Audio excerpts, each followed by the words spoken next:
Hello. Good morning. Good morning. No snow days on virtual learning. Kind of stinks. Used to be able to get a snow day here and there. Yeah, it's unfortunate. Yep. Sleep in. I loved it when they're like you got the message the night before. You're like, oh, class is canceled. No such luck. Good morning. Morning. Jake, did you figure it out? I still haven't, no. So what's happening? Tell me what happens. For some reason, it's not letting me, like, when I go to the Lumen thing, it's not letting me create an account or enroll in a course or something like that. I've never had a problem with that ever, trying to do the You textbook. might have a bad code. I would contact the bookstore first. Okay. I'm still going to try to get signed in or whatever. Yeah, you're good for 3 weeks. In week number 4 is when you have to have the code. Okay. So you're good for 3 weeks. You'll still be able to do all the learning and the quizzes and everything. They give everybody the time to get the code. Okay. You know what? Maybe by the 4th week, they'll be like, oh, you need a code. Then you can be able to punch it in. No, Maybe it could be that. I don't know. I don't think so. Did anybody buy the code? Nobody bought the book yet? Oh, Reagan, you did? Reagan, did you? Hi, Sky, you did too. Did you have any problem getting it into the computer? So tell Jake your process, because I don't buy it. So tell Jake your process. I just have to go back to it. 1 second.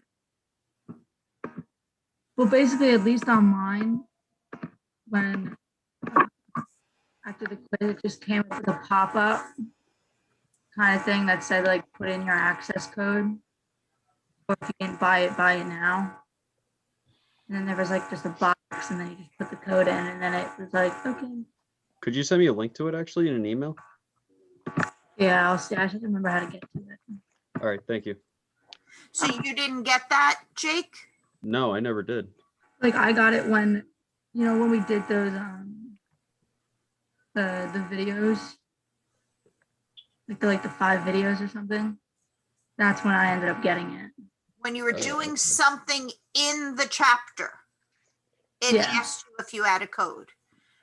How about somebody else? Anybody else on the line have bought the code and input it? I did. Okay. Hannah, tell Jake what your experience was with putting in the code. I mean, it was the same thing that was just mentioned. I kind of was going through like the study plan.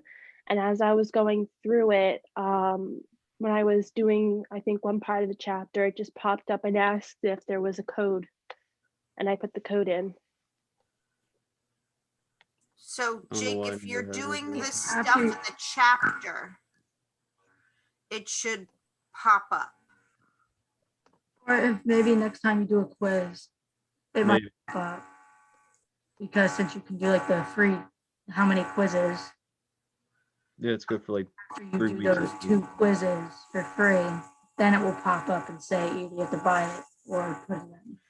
I hate for him to That's what I'm leave it thinking. until like next week, because if there is a problem with the code, then he's screwed for week 4. So if if you're trying it now, like, when you do this week's work, there should be the option of putting in your code at some point. Okay. With the Waymaker though, I thought we could just either pay or use the code. Right. Because they give you to pay like $25 or something like that. Yep. But Jake bought the code and was having a problem getting it to enter. Okay. My issue was actually finding Waymaker itself. Like I can't find it on the module.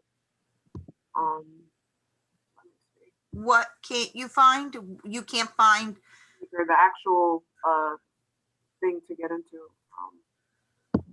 But I put links on everything for you. Like with week 1? Yeah. Or with week 2? every week. You shouldn't have to find Waymaker because I put on there everything that you have to do. You go to the study plan, you do the study plan, complete it, take your little quizzes and study plan. Then you move on to the next thing. So hold on. Let me share my screen.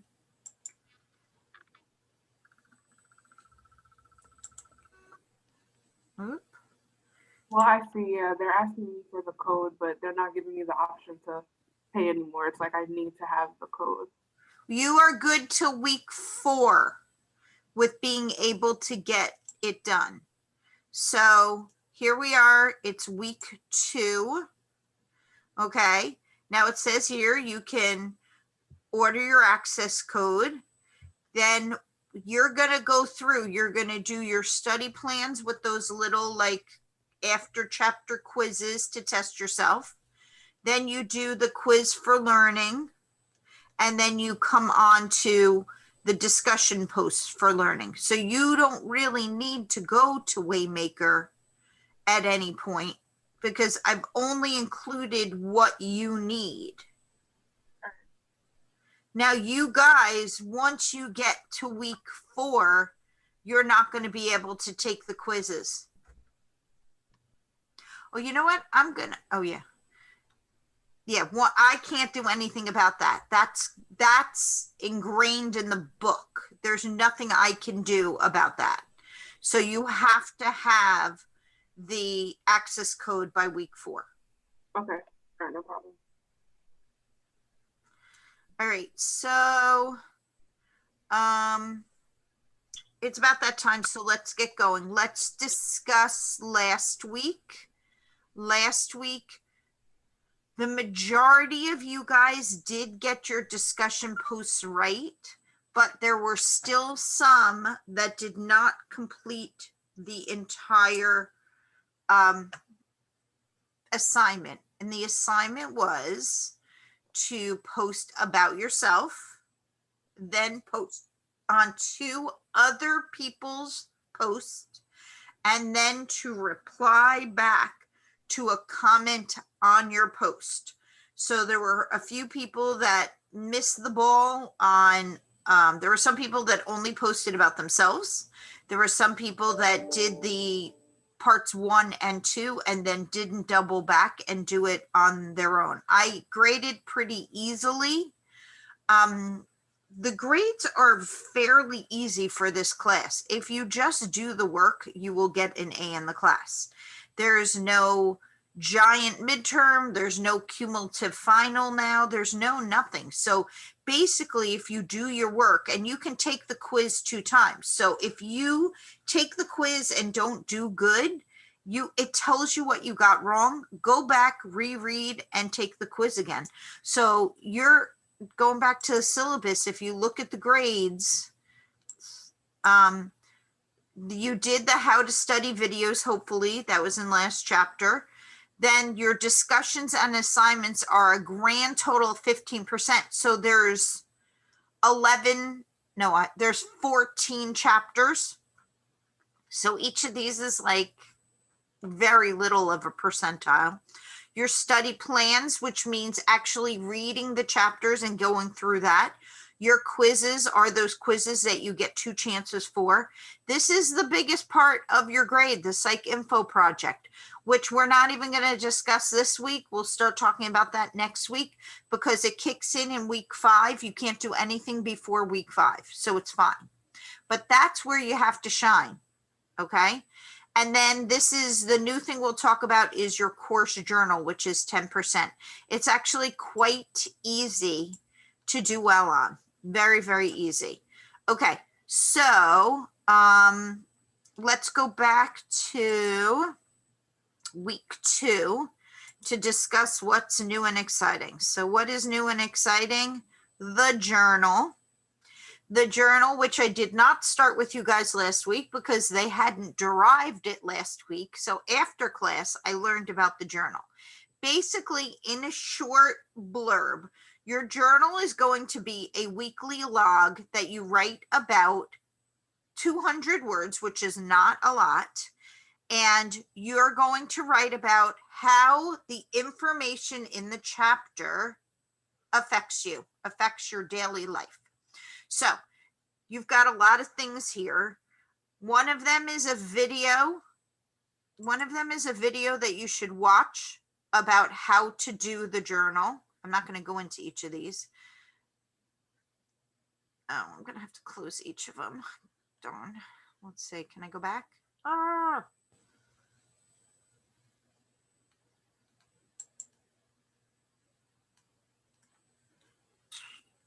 Let's see. All right. So here's something about how to write a good discussion post that won't hurt you to look on pages. Some of the things that you're going to have is you're going to have how to, all right, I'm just going to go back to week 2. One of these is a video. One of these is examples of how to write the journal log. You're also going to do, so just to make it short and sweet for you, week 1 has 2 pieces. Week 1 has 3 goals of things you want to learn in psychology. So you're writing 3 goals, and then you're writing about how chapter 1 affected you and affects your life. So this is week 2. Week 2, because we didn't start in week 1, you need to do week 1, week 2, and your goals. But none of this is due till midterm, which is week 7. Week 7, I will accept your work. Now, if you do it weekly, which I suggest you do, just get it done. Do it as part, and I have a reminder on every week for you to do your journal for what I'll let you look at, like week 3 looks like. So week 3, this is what you're getting, week 3. So what have you learned in this chapter? Why have you, these are the same questions in every single week. And how can you apply what you learned in your life? Now, you can keep this any way you want to. If you're a notebook person, put it in your notebook. The only challenge with your notebook is you're going to have to scan it in week 7 for me. So you can enter it any way you want to. You could do it on a textbook entry. You could do it on a Word document and get it to me week 7. It's up to you. I'm making this as easy as possible. Some of the teachers are making people do it in class notebook. I'm not doing that. You do it the best way for you. But on week 7, I am collecting chapters 1 through 7 plus your goal setting. Then it's closed. You can't submit chapters 1 through 7. Then chapters 8 through 11 will come in on chapter 11. When we hit chapter 11, then you're going to send the chapters 8 through 11 plus a wrap up a goal thing. And that's in place of a cumulative final. So to me, it's win. You are going to do much better on this journal than you would have on a cumulative final. Does anybody have any questions about the journal?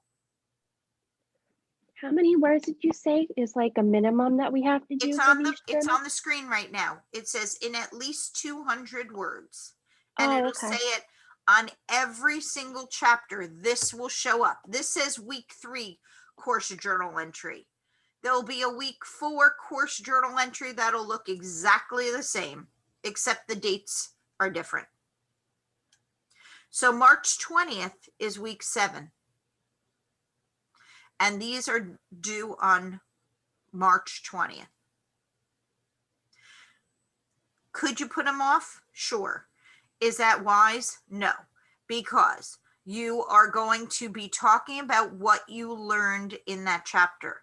So it makes sense. And 200 words is really not a lot of words. You will pound it out in 5 minutes. 5 minutes it will take you to answer these questions in 200 words. So I just suggest that you just get it done. Any other course journal questions? There we go. I cannot close things because they're in the way. All right, back to week 2. Did anybody have any questions on stuff in week 1 before we pop into week 2? No? Okay. So, just like in week 1, and this is the way, I mean, week 1 had videos and stuff about learning. This is going to be our norm going forward. Every single week, you are going to have the study plan for which is the chapter. Imagine it as a textbook. You are going to have a study plan, which is the chapter, a quiz about the information, which again, you can take more than once. And then you are going to have a discussion post. Same deal as last time. You're going to write a discussion post on your page. You're going to write answers on 2 people's pages. And remember, they have to be at least 5 sentences when you write on other people's pages. And then you got to answer a post on your own page. That's why I kind of broke it out for you to make it that you should probably do your first post after you do the chapter. Then on Thursday, maybe you want to go and look at what everybody else has done and comment on 2 posts. And then by Saturday, come back to your own and put your 3rd post. Today, we're doing a lot of learning. We're talking about classical conditioning. We're talking about operant conditioning. And we're talking about observational learning and latent learning. For your discussion post, you're going to describe an example of something you learned about classical conditioning, something you learned about operant conditioning, and something you learned about observational learning or latent learning. So you only need 3. So of that last part, you pick one, either observational learning or latent learning. Okay, questions about this? No? Okay, so what I'm going to do is I'm going to show you some videos just to help you get into our concepts. First thing I'm going to show you is a classical conditioning video. And then I'll show you a little video on Skinner, which is operant conditioning. So this is, who remembers if you ever learned about classical conditioning? Does anybody know who the guy is that did the experiment with the dogs and salivation? Isn't that Pavlov? It was Pavlov. So Pavlov is associated with classical conditioning. And here's a quick little video on that. I'm going to stop share for a second because I have to enable sound, I think. Hold on. Oop, there's a chat. Oh, Michaela said no one posted on hers. Let me answer that for Michaela. If somebody doesn't post on your post, you still have to expand upon what you talked about, okay? So that you can get the full points. So, the reason that people sometimes don't post is if you post too late. If you went on Saturday and posted your post, then there's a really good chance that everybody has done their posts on other people's things by then. So that's why I try to say Tuesday, Thursday, Saturday, so that you can get people to do that for you. So that's why those lines are in, but you still have to post. So if I looked at what you've done, I should see a minimum of 4 entries. Your starter one, on 2 other people's posts and your reply. If you have less than 4 posts, you're automatically losing points. Some people did more. That's great. That's totally fine, but you have to do at least the 4. Any other questions? I have one. I couldn't post a picture of myself on the discussion. It just kept saying that it couldn't save the picture, couldn't save the picture. I tried to like even put a picture up from our profile, like to make up for it, but it just didn't take. I don't know why. To be honest with you, I'm not sure. There were a few people that had pictures that I couldn't even open. Like there were separate links and I clicked on it and it didn't give me access. For those of you who did, Reagan, you put a picture. How did you do it? How did I put a picture? Yeah. So I basically, there were some people who were able to put their picture like with their, under all their words, but I had to upload it. So I took a picture of my phone. I emailed it to myself. I downloaded it on my computer and then I just attached it. You'll find like attach on it and I just attached the picture. How about you, Jake? Did you do the same? I did the I same exact actually, thing. Anthony, you did that way? I actually had to do it from my phone. Actually, it was easier for me to upload something from my phone than it was my laptop, but I was able to get it done regardless. Yeah, that's probably how you were able to put the picture probably under your words. On the Yeah, post, that's right? exactly Yeah. what Reagan's right. That's exactly what I did. Yeah. For some of you guys, I noticed that your picture is now your icon. So like even now I'm looking at the participants, like Hannah, you have a picture as your icon now. Anthony, you too. Is that all part of posting it to the post? Hannah or Anthony? Wait, what do you mean? So I can see participants now in my Zoom. And so your picture is actually your icon. So instead of like, for me, it says DV because it's not my picture. It has your picture, Anthony. How did you get your picture as your icon? My icon on Zoom? Oh, the Patrick Mahomes. This picture? Yep. Oh, I uploaded that a while ago. I don't remember. That was Oh, while I was okay. still in high school. Sorry, Lena. Yeah, Hannah? that was the same thing for me. A while ago, I posted a picture like along with my account for Zoom. And so that's been my picture ever since. Okay. Does that help you at all, Lena? Uh-oh. Leanne, what kind of wrong link did you have for Zoom? We're using, just so you know, we're always using the same exact Zoom link on the syllabus so that you'll be at, so I tried to make it easy. I scheduled it for the entire semester. So that'll be the same link. All right, let me share my screen again. Let's watch a video. Share computer sound.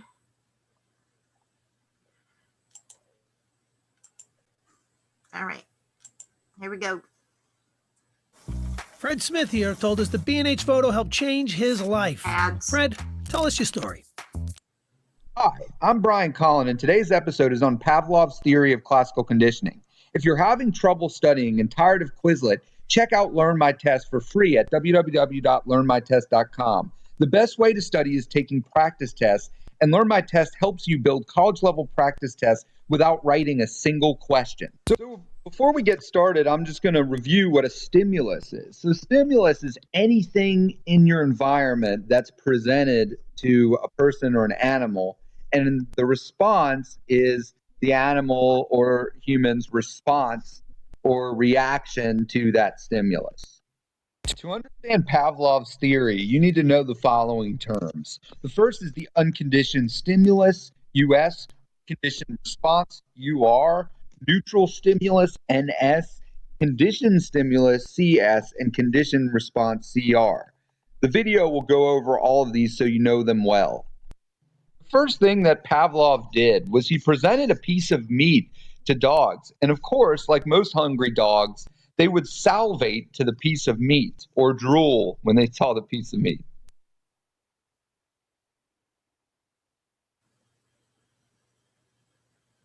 The unconditioned stimulus in the previous case is the meat, because the meat produces a natural reaction from the dog by the dog salivating. So anything that something in your environment produces a reaction that's not a learned reaction, that's called an unconditioned stimulus.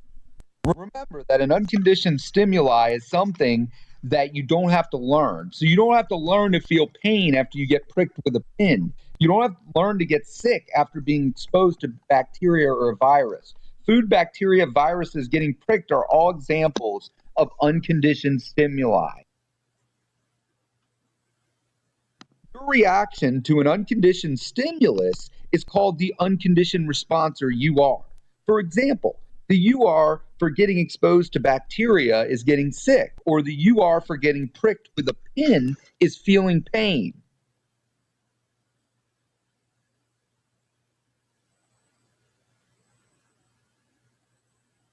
Pavlov rang a bell in front of the dogs in his study. The dogs did not have a response to the ringing bell. The bell at this point is a neutral stimulus, or NS.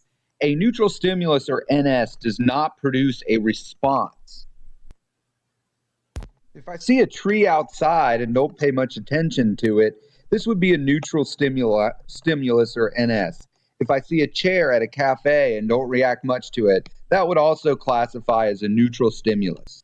Pavlov presented the meat to the dog and rang the bell at the same time, so the dog would associate the sound of the bell with the meat and eventually salivate to the sound of the bell. Acquisition is the part when the unconditioned stimulus and the conditioned stimulus are presented together to produce the conditioned response. Acquisition is basically when the conditioned response is learned. Eventually, Pavlov took the meat away and just rang the bell by itself. The dog would salivate to only the sound of the bell. At this point, the bell is no longer the neutral stimulus because it produces a reaction from the dog. It is the conditioned stimulus, or CS. At this point, Pavlov has taught his dogs to salivate to the sound of a bell. The dog's salivation response to the bell, or the conditioned stimulus, is the conditioned response, or CR. So any response to a conditioned stimulus is a conditioned response, or CR.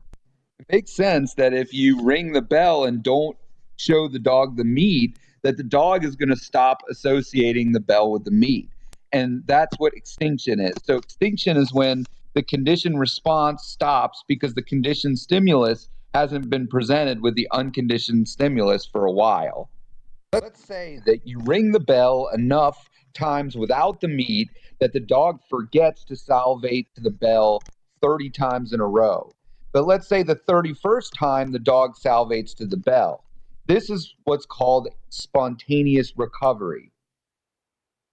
Spontaneous recovery is when the conditioned stimulus produces the conditioned response after the conditioned response has stopped.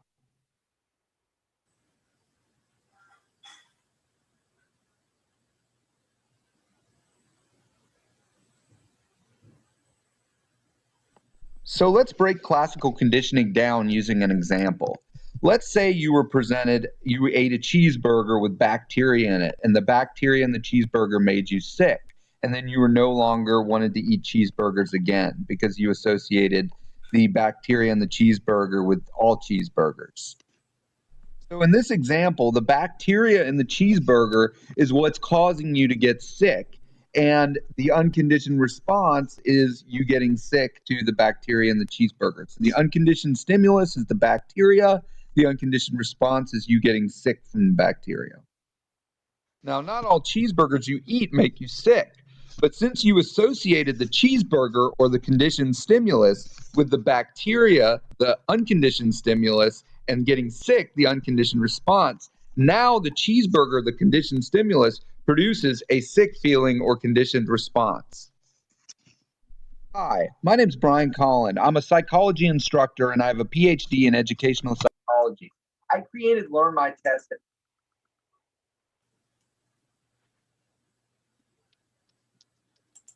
Okay. So I just wanted you to get a little bit of the idea about what we're going to be talking about. Okay. So we are talking in this chapter about learning. You guys have notebooks nearby. This stuff will help you if you write down. I'm going to be writing words that are important that you're going to have to know. So, first concept, learning. First concept is learning. The definition of learning is a change in behavior, a change in behavior or thinking, a change in behavior or thinking that results from experience. A change in behavior or thinking that results from experience. That makes sense, right? Doesn't that make sense that you learn from experience? So that's how you would acquire knowledge. That's what learning is. So learning happens prenatally. When you're in the belly, a baby might be moving around and get the umbilical cord stuck around their neck and realize that that's not a good situation and might move around so it's no longer around their neck. That's learning, right? So it happens starting in the belly, and you learn your entire life long. So the first type of learning we're going to talk about, which is what this video was about, was classical conditioning. Oops, this marker doesn't look well.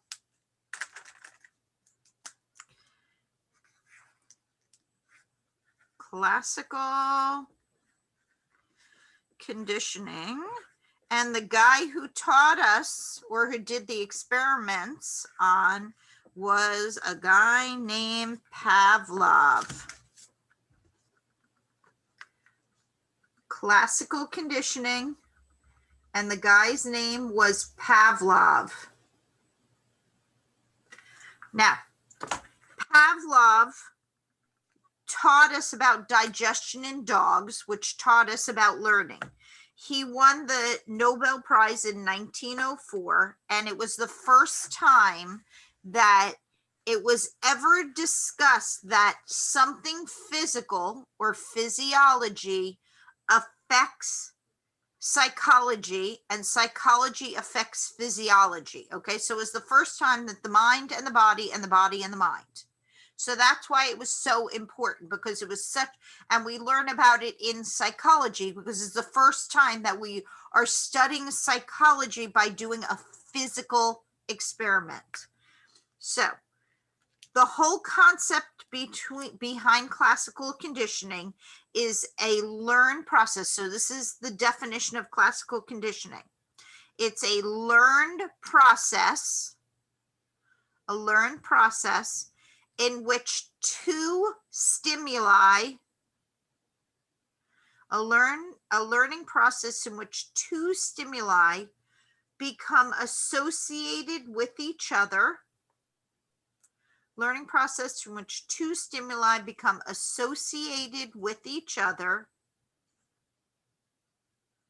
when an originally neutral stimulus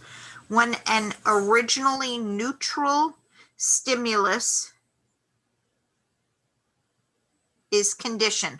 I'm going to leave it there, is conditioned. There's more to that, but I want you to understand conditioning. We are talking about changing behavior condition. So there is an ongoing debate always, and we'll talk about this in every chapter, which is nature versus nurture.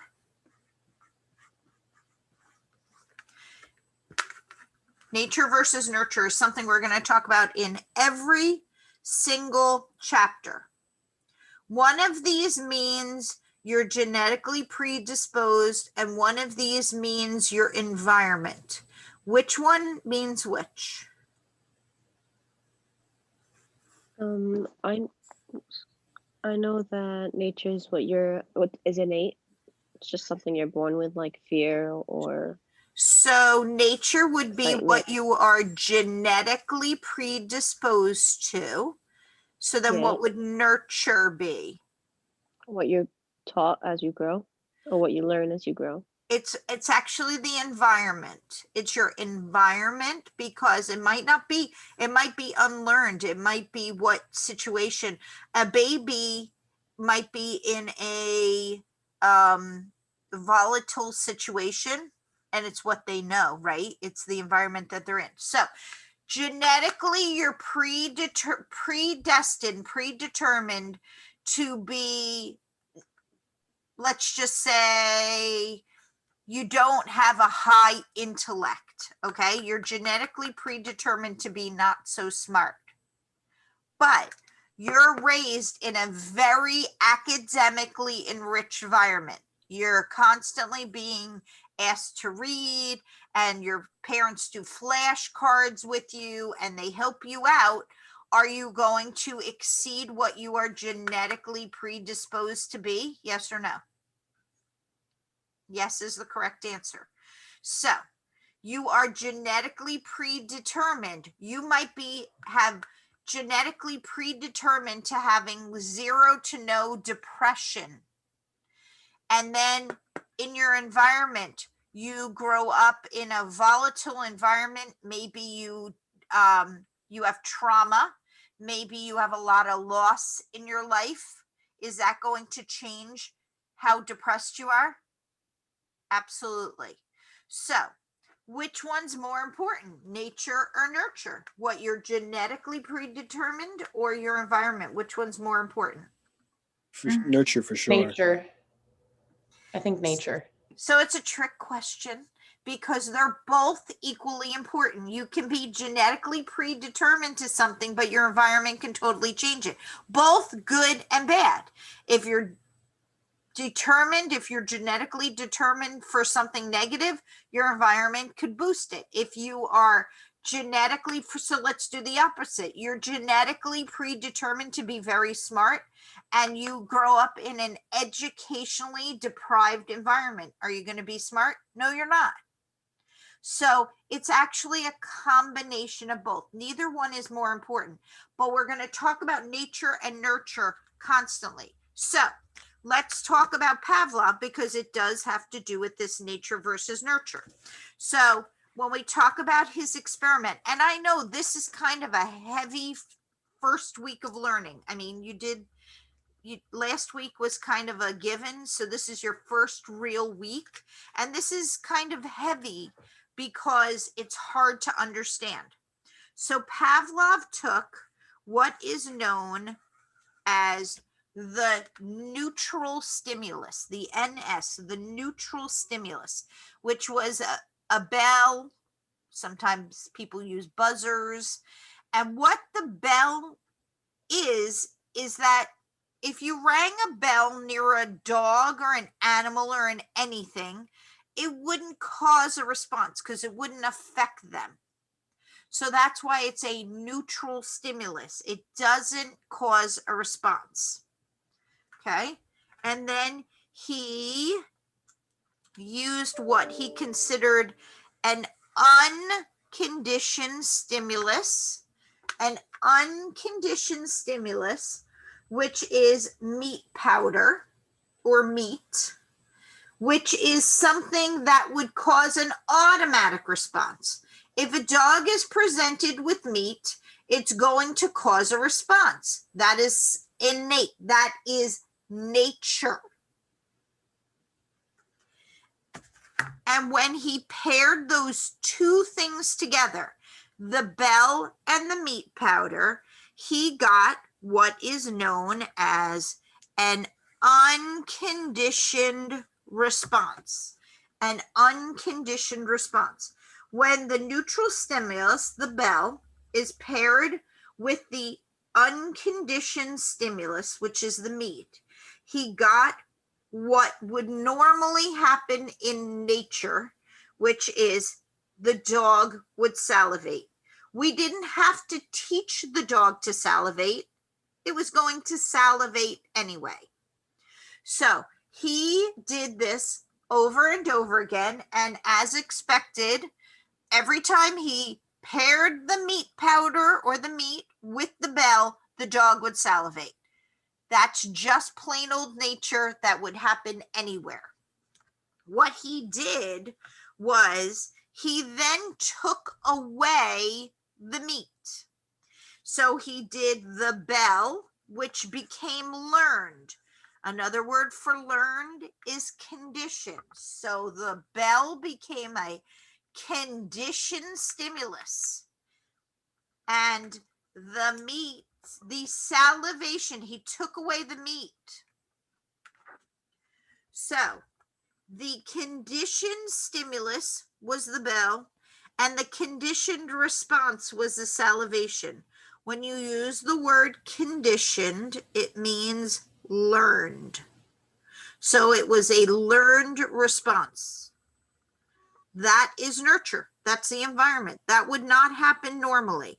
If you paired a bell would not normally make a dog salivate. So that's what classical conditioning is about. It's about learning. Now, that little video that I showed you talked about a form of classical conditioning, which is taste aversion. The video talked about the fact that if you ate a bad cheeseburger and you got really, really sick, then every time you would see a cheeseburger, it would bring back those memories, and maybe you might even feel sick. That is classical conditioning. That's called taste aversion. You want to avoid cheeseburgers because you got sick from it. That's classical conditioning. That is a learned behavior. Let's talk about, anybody ever hear about an experiment called Little Albert? Does anybody remember that? Did anybody learn about Little Albert? No. So it's a form of classical conditioning, Little Albert. Now, this could never happen today, but back then they abused children. So they put Little Albert, who was a baby, in a high chair, and they'd give him something really cute, like a fluffy white bunny or a fluffy white rat, and he'd be playing with the bunny, and then they'd bang a gong behind his head and freak him out and scare him. And so they did this multiple times with this cute, fluffy, wonderful little animal, and they kept making this very scary noise behind him until he got scared of little white, fluffy animals. Now, again, we would never traumatize children, and they did back then, but it was learned. It was a learned response that anything cute and fluffy and white would cause fear. And so that's a form of classical conditioning. And just to take it one step further, there's something called stimulus generalization, which means that anything white and fluffy would have freaked out Albert. So when Santa Claus, when his parents brought him to sit on Santa Claus's lap with his nice big fluffy white beard, Albert freaked the hell out because it was going to cause a loud noise and fear for him. So it became generalized to anything. So classical conditioning, and they talked in the video that after a while, if little Albert or the dogs were not getting either scared or not getting fed, eventually the experience, the learning would die down. And then it could pick back up. One more time that he gets a loud noise near something white and fluffy, it would freak him out again. So I'm going to show you a quick video from The Office about classical conditioning, and then we will move on to operant conditioning. Okay, let's watch a video from The Office. Oh, damn. Lost another file. Gonna have to reboot again. Hey, Dwight, do you want an Altoid? What do you think? In school, we learned about this scientist who trained dogs to salivate at the sound of a bell by feeding them whenever a bell rang. So for the past couple weeks, I've been conducting a similar experiment. Dwight, one output. Okay. Altoid? Sure. Intoid? Midpoint? Yes.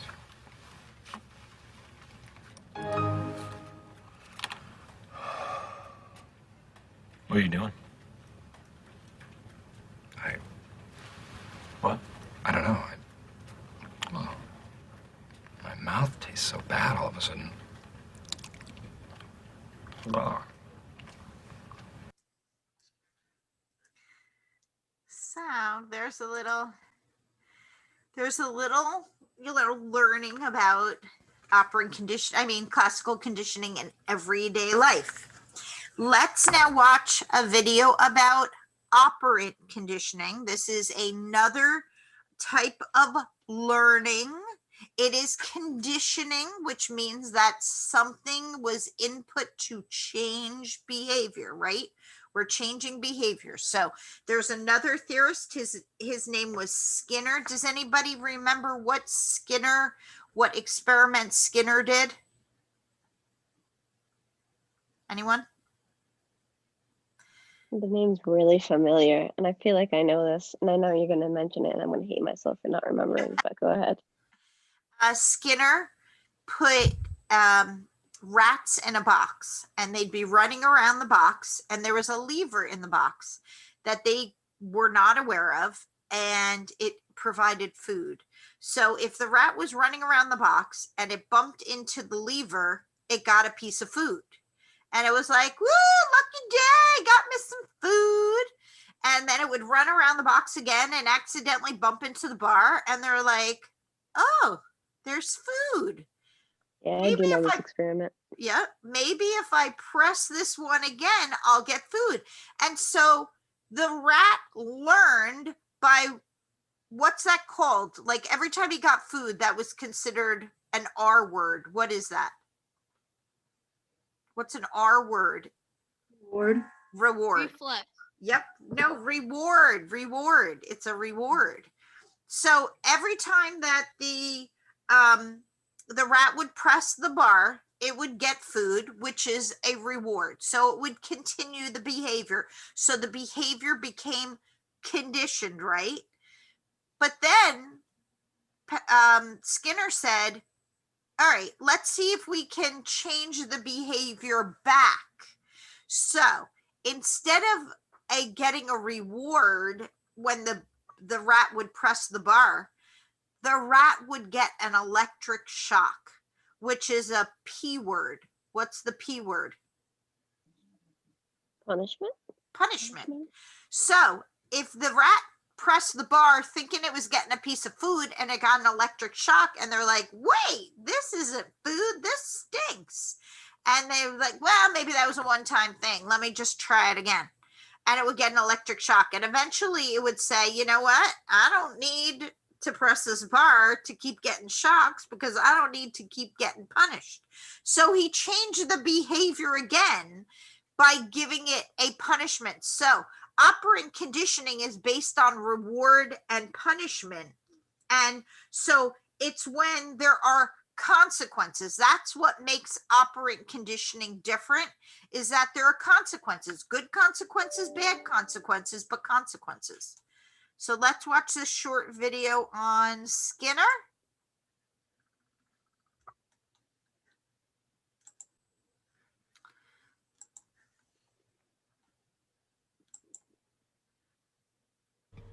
Hi, my name is Olivia, and today I'm going to talk about operant conditioning. Operant conditioning is a method of learning that occurs through rewards and punishments for behaviour. This new way of learning was discovered by B.F. Skinner, the father of operant conditioning. Operant conditioning can occur in two ways. One of the ways is reinforcement, which strengthens behaviour, making it more likely for it to be repeated. Positive reinforcement strengthens behaviour by exposing a person to a consequence they find rewarding. Negative reinforcement strengthens behaviour because it stops or removes an unpleasant experience. The other way is through punishment, which decreases the rate of undesired behaviours from occurring again. Positive punishment is where a punishment is added to decrease behaviour. Negative punishment is when something desirable is taken away to decrease behaviour. Now let's take a look at some examples. An example for negative reinforcement. Let's say that Homer never takes the rubbish out when it's his turn, and it always creates a really bad smell around the house. Homer then decides to take the rubbish out, starting from his next turn. As a result, Homer and his family no longer have to put up with a really bad smell of rubbish. Let's look at an example for positive reinforcement. Let's say that Bart knows that he will get rewarded if he gets a good grade on his exams. So Bart decides to work hard and achieve a really good grade. As a result, his mum rewards him with a present. Let's take a look at punishment. Imagine that Bart Simpson brings a skateboard to school even though it's not allowed. What if positive punishment was given to Bart? The teacher makes Bart have to repeat a tedious and repetitive task as a punishment. By giving Bart this punishment, as a consequence, it discourages Bart from bringing a skateboard into school again. Now let's think of the same scenario, but what if negative punishment was given to Bart? The teacher instead seizes Bart's skateboard. By the teacher keeping Bart's skateboard, again, as a consequence, Bart is discouraged from bringing the skateboard in again. B.F. Skinner presented operant conditioning by carrying out several experiments on animals. He used the Skinner box created by himself for his experiment on rats. So here we can see the rat on an electric grid used to send electric currents. Then there is the lever, which when pressed drops the food from the pellet dispenser into the food cup. It can also switch the electric current off. The lights are used as a warning and are switched on before the electric current is sent. And here is the experiment. Positive reinforcement was demonstrated when a hungry rat was put in the Skinner box, and running about, it would accidentally knock the lever. Food would then drop into the container. The rats learnt to go straight to the lever and press it in order to get food. This rewarding consequence strengthened the behaviour so that the rats repeated the action again and again. During negative reinforcement, a rat was put in the Skinner box and was exposed to discomforting electric currents. While the rat ran about, it would knock the lever, which would stop the electric current. The rats learnt to go straight to the lever and press it to switch off the electric current. This removal of the unpleasant electric current made the rats repeat the action again and again.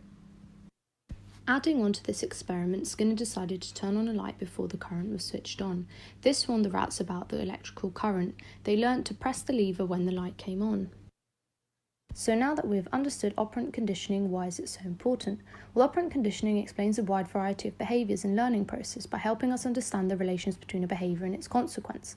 It also has many applications in everyday life, such as in an educational context, to solve issues of class and student management. Also in the army, where reinforcement and punishment are used for discipline, or in business to increase productivity with, for example, incentives. It is also used in token economy, where targeted behaviours are reinforced with tokens and later exchanged for rewards. This is useful in classrooms, prisons, and with psychiatric patients. I would like to conclude by saying thanks for watching and goodbye.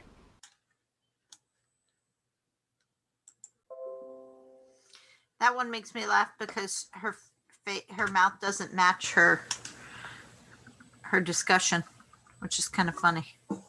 Oh, the entertainment system in your older BMW sucks. I bet you can't even control Spotify or CarPlay. All right, I gotta get this one off. BMW does suck. Hey, that's not nice. I have bad experiences with BMWs and Fords. I love Beamers. All right, you're in the Simpson house, Lena. It's an awful car. Lena's in the Simpson house. I noticed that when they showed the video. Yeah. It's like, oh, Lena's in there. All right, let's talk a little bit about operant conditioning. So you got to see the actual experiment, operant conditioning. And operant conditioning is learning that occurs when voluntary action, learning that occurs when voluntary actions become associated, learning that occurs when voluntary actions become associated with their consequences. Learning that occurs when voluntary actions become associated with their consequences. When we talk about consequences, we are talking about reward and punishment. Okay, so anything that is associated with a behavior such as a consequence is called a reinforcer or a reinforcement. Okay, so Skinner did what was known as shaping. I'll write that one down for you. Shaping was what it was called when he was able to change the behavior of the rats. Shaping is conditioning a target behavior by, I'm going to say it fast, but then I'll give it to you words that make sense. Conditioning a target behavior by progressively reinforcing behavior that come closer to the target. Okay, so in layman's speak, it is changing the behavior to reach a goal. Okay, that's what shaping is. And you do it in steps. So let's say you get picked during the halftime of a basketball game, that if you can make a half court shot, you win $10,000. Okay, so you're like, oh my God, $10,000, I've got to make this shot. You're not just going to start at half court trying to make baskets, because you're not going to be successful that way. You are better off learning by shaping. So you're underneath the net and you start making baskets. Then you step back a foot or two and you make baskets. And then you go back another 3 feet. And you keep going till you're successful making a basket at half court. If you just keep trying to do it from half court, you're not going to be successful. You haven't shaped your behavior. So just use that basketball analogy to try and think about how you shape behavior to the target goal. That's shaping. Does anybody have any questions up until now? Whoops. Does anybody have any questions? Okay, so what they talk about in the video, which is something that we don't think about, is we use positive and negative reinforcement. You know this, right? So positive reinforcement is when something is added, and negative reinforcement is when you take away something. Okay, so even though in the kid Bart had to write something on the board when he brought his skateboard, would that be positive or negative? And what would it be? Was it a punishment? Tell me what it was. That would be a punishment, isn't it? It's a punishment, but is it a positive punishment or a negative punishment? Positive, because I learned not to bring a skateboard again. It wasn't for that reason. It was positive, you are correct, but it was because something was added. He had to write on the board, so something was added. It was negative when they took away his skateboard. If you remove something, then it's negative punishment. So this works for reward and punishment. So who can give me an example of a positive reward? That should be pretty easy. Same thing with the dog. If they behave well, you get a treat. I'm sorry, I had a hard time hearing you. Like giving a treat to a dog. Okay, let's just use people for this one though. So what would be, somebody give me an example for a person, a child, an adult, of a positive reward. Like if I had a little brother and he won a soccer game and I give him some chips and a soda. Because he played good in a game? Yes. Perfect. Okay, so you're adding something, reward. He played well in a soccer game and you give him chips and a soda, which is probably not really good after a soccer game, but maybe a healthy snack. Yeah, right. Or you know what, we're going for ice cream. You made the winning goal. We're going for ice cream. Good job. That is adding something.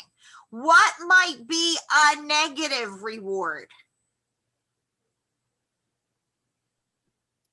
taking stuff away. Say it a little louder, Michaela. Taking stuff away.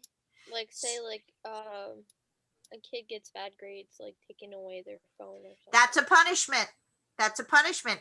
Give me a negative reward.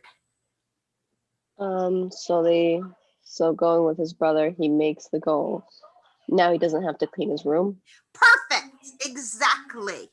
Exactly. Taking something away. So it's still a reward, but taking away that he has to clean his room or something like that. You get good grades. You don't have to. You remember you got homework passes from your teacher if you did really well on a test. That is a negative reward, taking something away. So then let's talk about punishment. What is a positive punishment?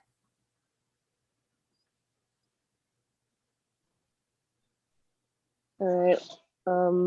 Let's say having to run laps in practice. Exactly. When you show up late. Exactly. Exactly. So you didn't do so well during practice, or somebody screwed up and the whole team has to pay, somebody gets caught doing something and everybody has to run. That is a positive punishment. It's added. What's a negative punishment? If we win 5 games in a row, you don't got to go to practice. That's a reward. That's a reward. Wouldn't that be negative in a way? no, like they can't do soccer anymore. Right. So when you ground a child for whatever, whether you're, if you ground somebody for not doing their homework or talking back or not cleaning the room, that is a negative punishment. They're not allowed to go out. So grounding them is a negative punishment. When we talk about this positive reinforcement and negative reinforcement, it's stuff that we use all the time in everyday life. Every time you get into your car and that seatbelt is dinging and dinging and dinging and getting on your last nerve, that is negative reinforcement. They are making that annoying ding of the seatbelt so that you put on the seatbelt to remove the sound to stay safe. That's in everyday life, negative reinforcement. We know with positive reinforcement, even kids that are annoying their parents or even you, maybe it's a younger brother or sister, they're up your butt and they're annoying you. And so you end up probably yelling at them, get the hell away from me. But that's still attention. So even though you yelled at them, they got what they were looking for. There was reinforcement. You acknowledge them. So we use this positive and negative reinforcement on a constant basis. So let's watch a quick video of Big Bang Theory that kind of does both. It does both operant and classical conditioning. You'll see in a second.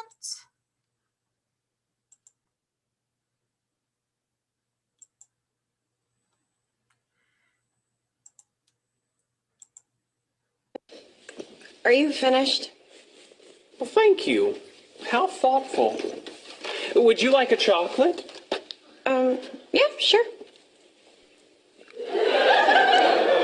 Thanks. Oh, sorry, Sheldon. I almost sat in your spot. Did you? I didn't notice. Have a chocolate. Thank you.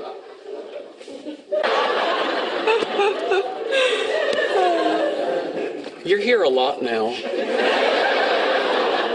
Oh, am I talking too much? I'm sorry. Zip. Thank you. Chocolate? Yes, please.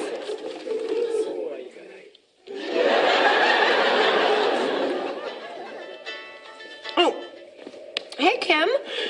Yeah, you know what? Hold on. Let me take this in the hall.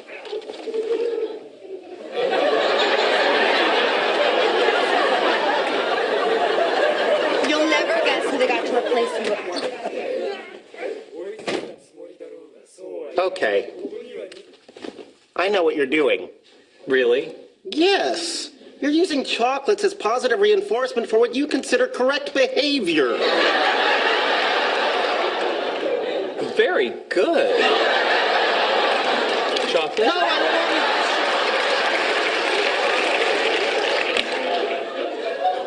Sheldon, you can't train my girlfriend like a lab rat. Actually, it turns out I can. Well, you shouldn't. There's just no pleasing you, is there, Leonard? You weren't happy with my previous approach to dealing with her, so I decided to employ operant conditioning techniques, building on the works of Thorndike and B.F. Skinner. Yet by this time next week, I believe I can have her jumping out of a pool, balancing a beach ball on her nose. No, this has to stop now. I'm not suggesting we really make her jump out of a pool. I thought the bazinga was implied. I'm just tweaking her personality, just sanding off the rough edges, if you will. No, you're not sanding Penny. Are you saying that I am forbidden from applying a harmless, scientifically valid protocol that will make our lives better? Yes, you're forbidden. Bad, Leonard. You know, using positive reinforcement techniques, I could train that behavior out of her in a week. No. If you let me use negative reinforcement, I can get it done before we go to bed. You're not squirting her in the face with water. No, of course not. We're talking very mild electric shocks. No tissue damage whatsoever. Forget it. Oh, come on. You can't tell me that you're not intrigued about the possibility of building a better girlfriend. I'm not. Penny's qualities, both good and bad, are what make her who she is. You mean like that high-pitched, irritating laugh? Yes. You wouldn't prefer a throaty chuckle? You're not changing how Penny laughs. No, that would be incongruous. No, I was going to lower the whole voice to a more pleasing register. Sorry, guys. That girl is freaky. Come again? Freaky. Freaky? Yeah, freaky.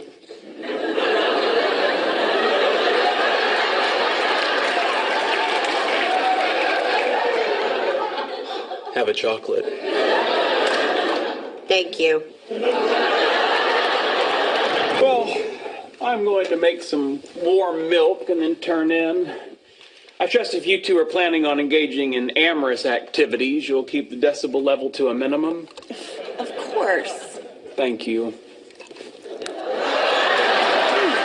These are so good. Unbelievable.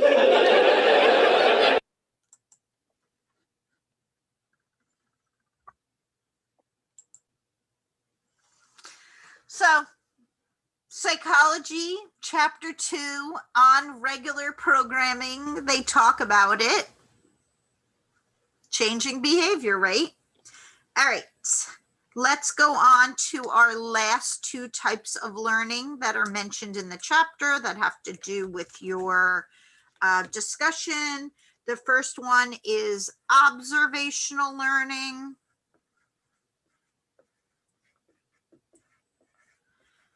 Observational learning, and this last one is called latent learning.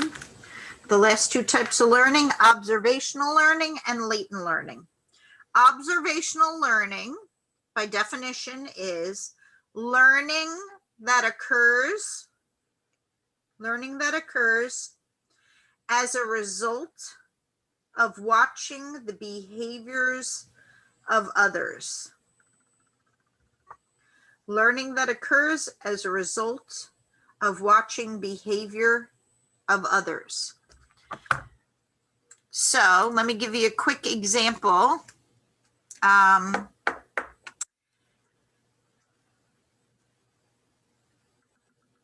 So a child, a little boy might have a tool bench, a little plastic tool bench. And dad fixes stuff around the house. So dad is, putting up a picture. So he's hammering. So the little boy goes over to his little plastic tool bench and he starts taking the hammer and he starts hammering just because he saw what dad is doing. Well, dad slips and hits his finger and might say something that's not especially appropriate for a child. And the child immediately goes over to his tool bench and pretends to hit his finger and then says that word. And then you're like, oh my God, you can't say that. That's not a good word. You really shouldn't do that. That's really bad. Don't say that at school. Promise me you won't say that at school. And then the kid's like, ah, look at that reaction I got. Wasn't that interesting? What do you think he's doing? Absorbing that information, And doing what? using it later. Yeah. So he is going to school because he knows by saying that word, he is going to get quite the reaction. So he saves it for the perfect time, and he's sitting in circle time, and he said, my dad said blah. And we know that the teacher's like, oh my, and the kids are like, that's a bad word. And so then those kids, because got the reaction, now everybody's saying it. So what you have going on is, just by this one observational learning, the learning continues and continues and continues and continues.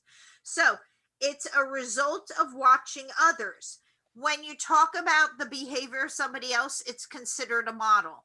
So yes, we all know top model, but really parents are models, big brothers and sisters are models, friends are models, everybody's a model for observational learning. And there was a guy named Albert Bandura that did an experiment on this. And the experiment was called the Bobo doll. And what it was there was a room with a bunch of children, and an adult came in and had one of those dolls that if you punch, it bounces back up. So an adult brought in this Bobo doll, gave it a few hits, and walked out of the room. What do you think happened? What happened? Everyone started to hit it. So, exactly correct, which means that kids learn good and kids learn bad. So that's got to do with a domestic violence households and all of that stuff. Kids are sponges, and they are completely learning the good stuff and the bad stuff. So you have to be careful with that. And which tells us that, when you talk about media and violence, those really, that's why there's an age on the video games, because there are many kids that are watching violent video games, and there is a link between media and violence. The average kid watches 7 hours of media a day. And we're not talking about television. We're not talking about Sesame Street. We're talking about watching their big brother play Grand Theft Auto. You know what happens in Grand Theft Auto. You're shooting prostitutes. I mean, this is a little kid learning that it's okay to shoot a prostitute. There is a link. Kids become desensitized, and that's all through observational learning. But on the flip side, there's good stuff too. Pro-social behaviors are learned observationally. So when somebody does something kind and generous and good and beneficial to others, that can be learned too observationally. So it's just something to think about. Your last type of learning was latent learning. Latent is learning that occurs without, regardless, and no reinforcement. Learning that occurs without awareness and no reinforcement. So, some thoughts on that. You have your mom cooks you pancakes. Oh, Carol, you have a question? That definition one more time. Sure. Learning that occurs without awareness and no reinforcement. Thank you. Sure. So your mom made you pancakes every single day, every single Saturday, your 15 years old and your mom made you pancakes every single Saturday, and mom isn't feeling well this Saturday, but you really want pancakes. Well, you've watched her do it for 15 years. She's never taught you, but you've seen so much of it that you now know how to make pancakes. So that is a learning that happened without you knowing that you learned how to pay. You weren't paying attention to learn. You were just excited to eat pancakes. So you suddenly can make pancakes. You didn't know you had that ability, but you just did it. And there's no reinforcement in that. You're not doing it because you're going to get, money or avoid a punishment. You just do it because you learned it. That's latent learning. It's not evident until needed. So another type of latent learning. So you go to Middlesex County College, and every single time you go into Middlesex County College by making a left off of Woodbridge Avenue. And then one day you get there and that entrance to the college is closed.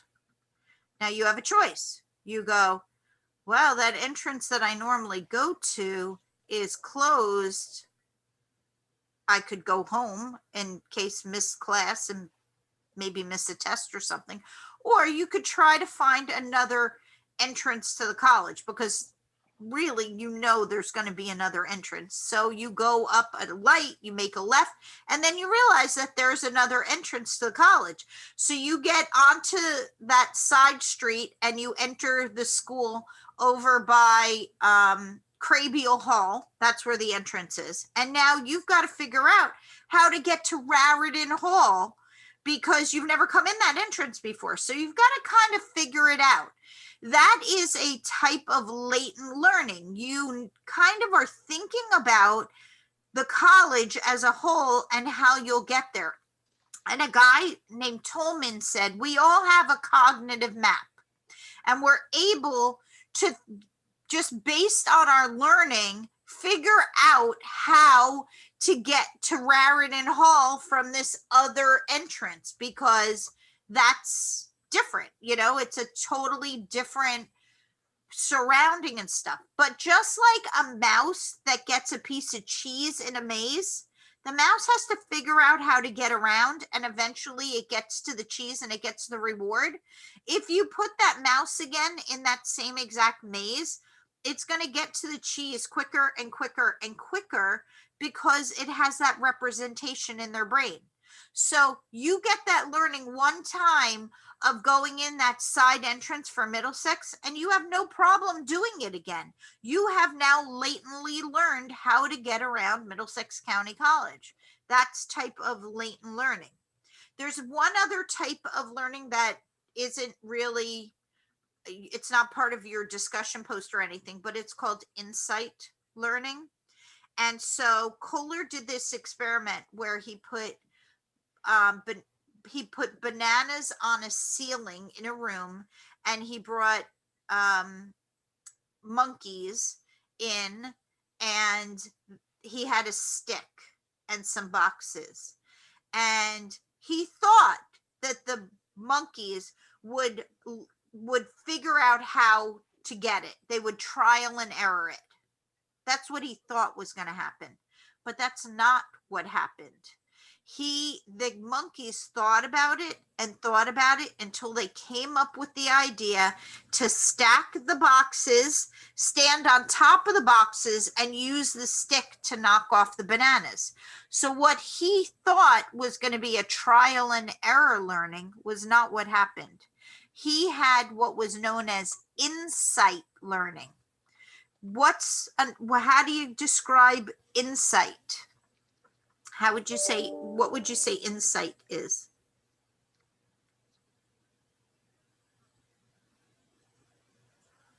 Anyone? What's insight? It's like when you have previous experience.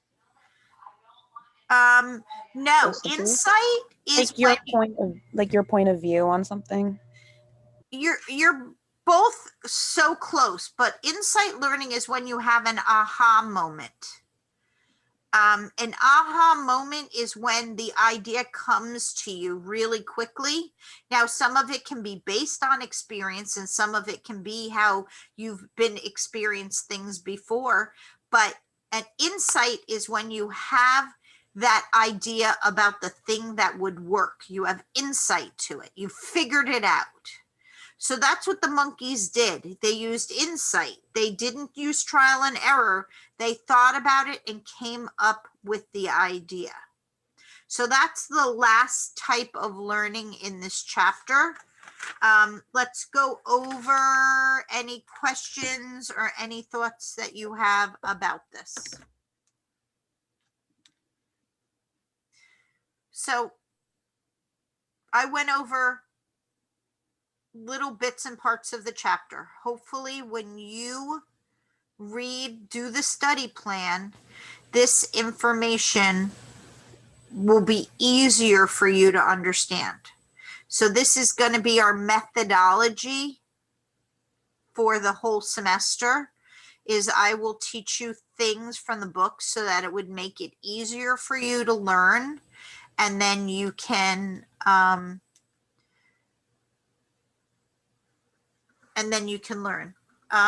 So Lena, you're starting a group, but that's not going to go on during class, right? It's outside of class? Yeah, it's just basically a group chat thing. This is just the only place everyone's, together. Okay. All right, just do me a favor and just don't do it during class, because I see a lot of people are looking at their phones and they're missing stuff. So Yeah, my bad. I'm sorry. no, it's okay. I mean, I understand why.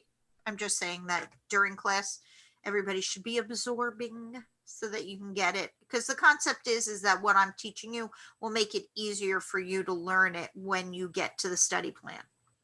Okay, so you'll try that. This will be our first week where I've taught you the stuff, and then you will do it. Hopefully you'll come back next week and say, yes, I totally understand what was going on in the chapters. It made learning easier for me.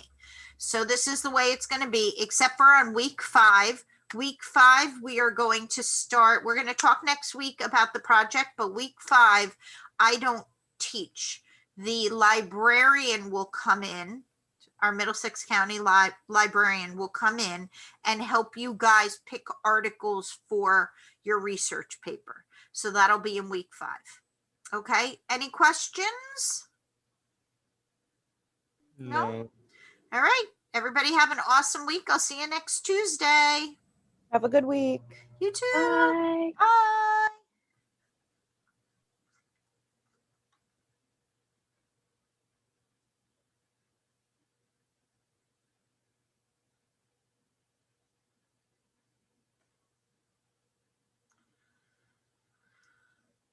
Either of you guys need me, Moaz or Hagar? You guys need me? No, thank you. Good night. Bye.